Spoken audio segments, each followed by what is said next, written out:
Alright guys, welcome back to MedTalk.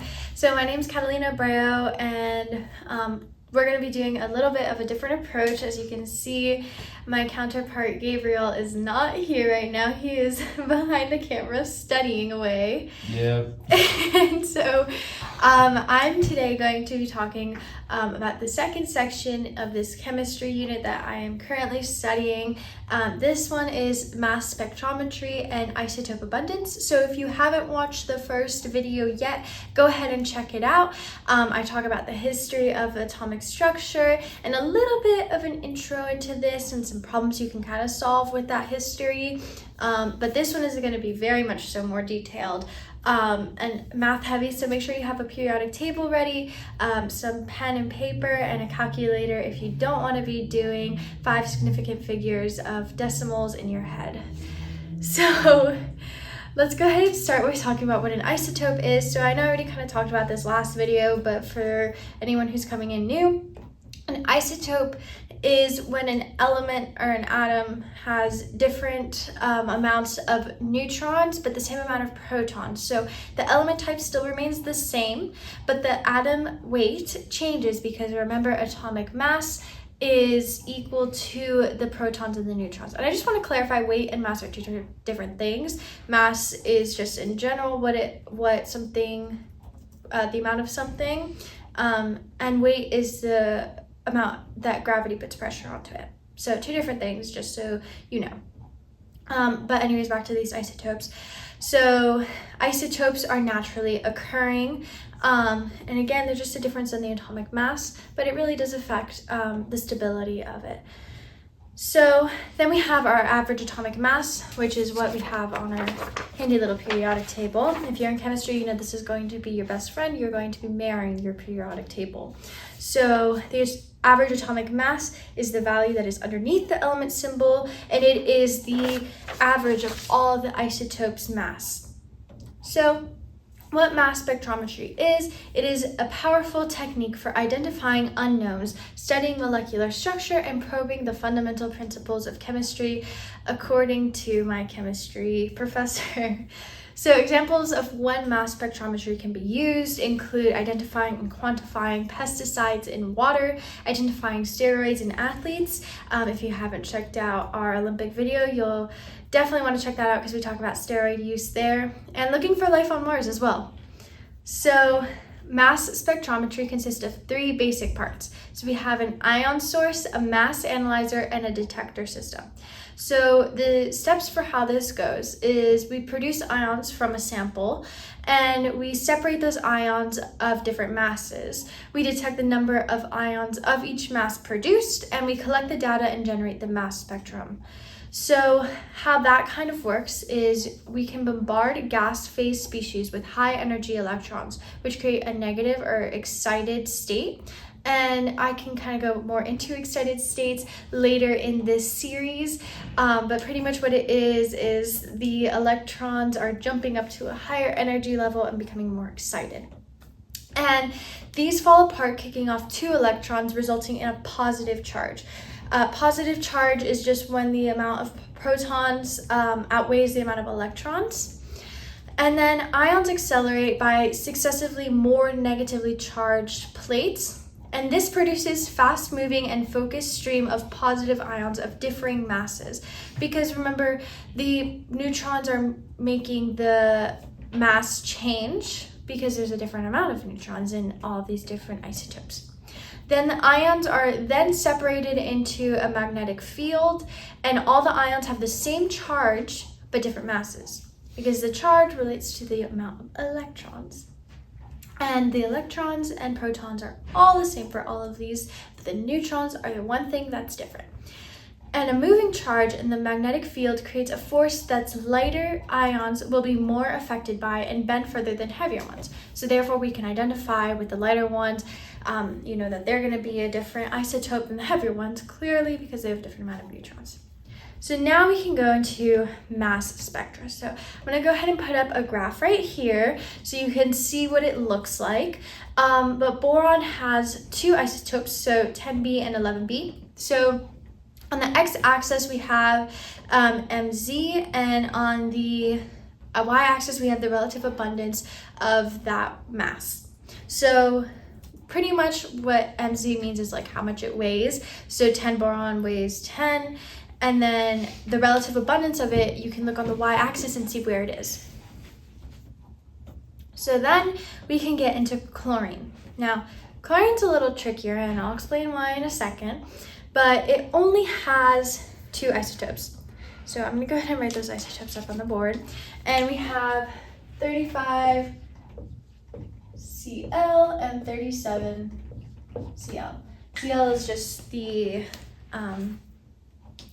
symbol for the element chlorine. Now, these occur in a 3-to-1 ratio. So 35 Cl, for every 35 Cl, there's 3, or for every 37 Cl, there's 3 35 Cls. That's the best way to explain it. Now, you might be thinking that the mass spectra is going to look a little bit something like this. So we have 35, 37,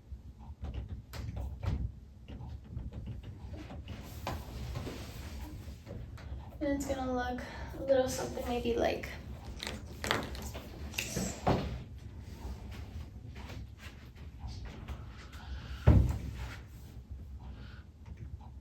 that's about a third. Oh, other way around. I'm so sorry, guys. Wow. A little whoopsie there. Let me get a little higher so you can kind of tell the difference.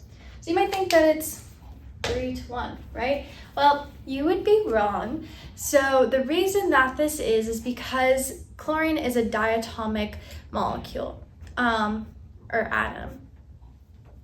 And it's kind of important to recognize the diatomic atoms.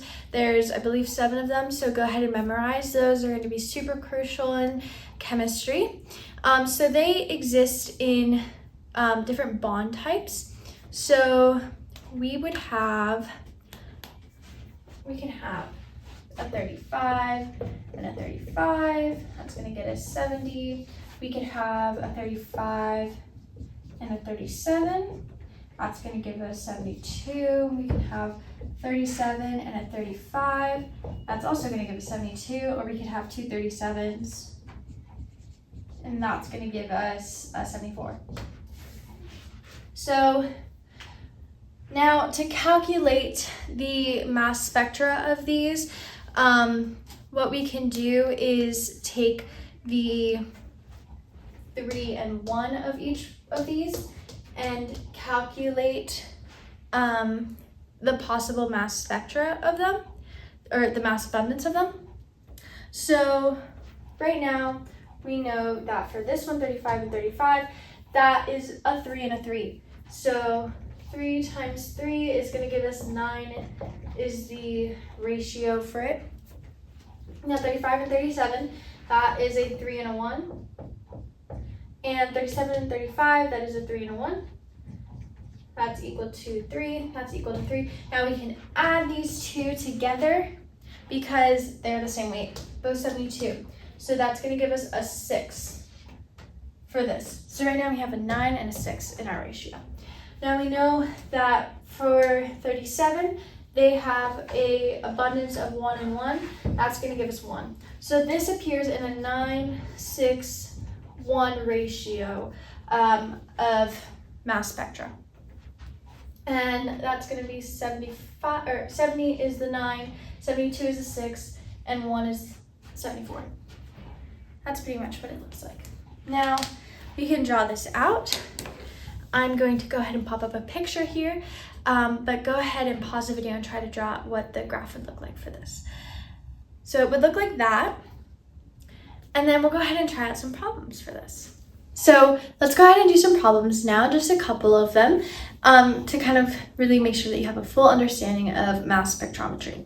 So we're going to go ahead and start with making observations of the mass in bromine trifluoride. And given this chart, go ahead and pause the video and try to figure out the AMUs and the percent abundance, so the mass and the percent abundance of bromine fluoride. Okay, so hopefully you were able to get that, but let's just go ahead and see what it looks like. So there are two isotopes of bromine according to this chart that I just put up here, and that is 79 and 81. So we have 79 bromine and 81 bromine, and then we have percent being 50.5% and 49.5.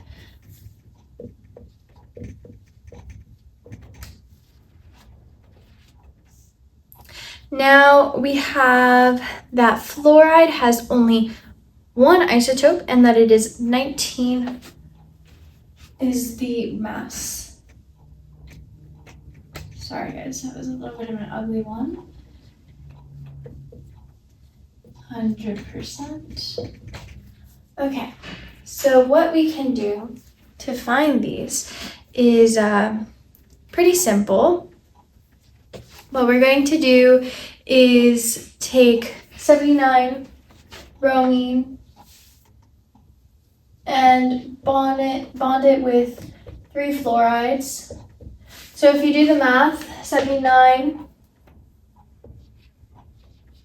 plus 19 times 3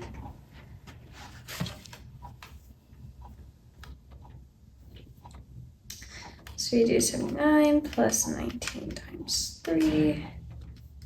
That's going to give us 136. So that is the AMUs of this guy. And we know the percent abundance is going to be the same as here because there's 79 bromine, and it is always 100% of the time at 19 fluoride. So it's going to remain the same with 50.5% is the abundance. So these are our two answers for 79 bromine. And now we can do 81 bromine. And again, it's going to be 81 plus 19 times 3. Don't write these in parentheses, that is incorrect. Sorry. And that is going to give us, if you punch it into your calculator, 138 AMUs. And again, our percent abundance is going to remain the same with 49.5%. Or remain the same as in, this is the same because it's 100% of the time 19 fluoride. So this is our second answer. Now, with this information here, go ahead and try to draw out or think of what the mass spectra would look like for this. So go ahead and pause and do that. Okay, so now that you've done that, we can kind of think a little bit. There's 2 different bromine fluorides, or trifluorides, bromine trifluorides. And that's going to be one that weighs 136 AMUs and one that weighs 138 AMUs. So let's go ahead and draw ourselves a little chart or graph of what this is going to look like. So we have our MC down here, our percent abundance over here. And we're going to have one that weighs 136, one that weighs 138. Now, I'm only going to make one tick mark on the y-axis. Generally, when you do this, you should have multiple, just for reference, like a regular graph. But I'm only going to make one for simplicity. And I'm going to put it at 50. Since these are 2 very close to 50. So 136 is going to go just above it. Barely. And 138 is going to go just below it, barely.